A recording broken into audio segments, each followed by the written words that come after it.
Remue ménage. Remue ménage.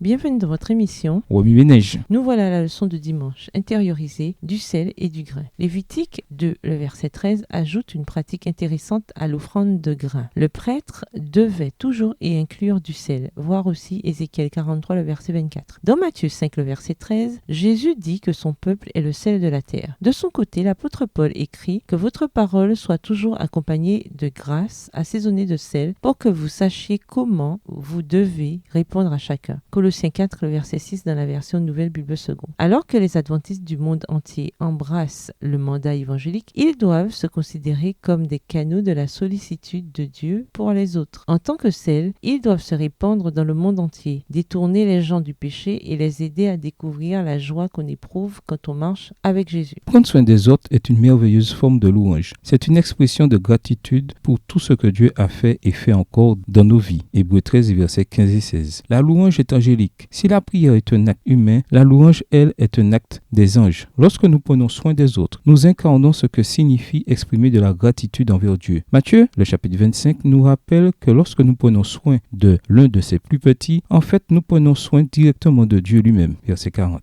La meilleure offrande qu'on puisse apporter à Dieu consiste à prendre soin de l'un de ses plus petits. Remarquez maintenant que les offrandes de grains étaient entièrement offertes à Dieu, mais qu'elles bénéficiaient aux prêtres. Lévitique, le chapitre 2. Tout au long du Lévitique, il est rappelé au lecteur qu'il est de sa responsabilité de prendre soin des dirigeants spirituels au sein de l'Église. Cette consigne est répétée dans le Nouveau Testament, 1 Corinthiens 9, les versets 13 et 14 et 1 Timothée 5, le verset 18. En donnant aux pasteurs ce dont eux et leurs familles ont besoin, c'est à Dieu que nous donnons. Les prêtres recevaient de la nourriture provenant non seulement de l'offrande de grains, mais aussi des sacrifices de communion, de péché, de culpabilité. Lévitique 6, le verset 26, Lévitique 7, les versets 6, 14 et 31. Ils recevaient même la peau de l'Holocauste qui pouvait être vendue ou utilisée pour en faire des vêtements. Lévitique 1, le verset 6, Lévitique 7, le verset 8. En fait, plus le peuple aimait et appréciait Dieu, plus il apportait des offrandes permettant de subvenir aux besoins pratiques de ses dirigeants spirituels. Dans l'Église adventiste, la dîme soutient les pasteurs, les enseignants et les dirigeants de l'Église dans le monde entier. Les offrandes, quant à elles, vont directement aux dépenses des églises locales. Grâce à ces deux systèmes de dons, les adventistes prennent soin des autres d'une manière ancienne et biblique.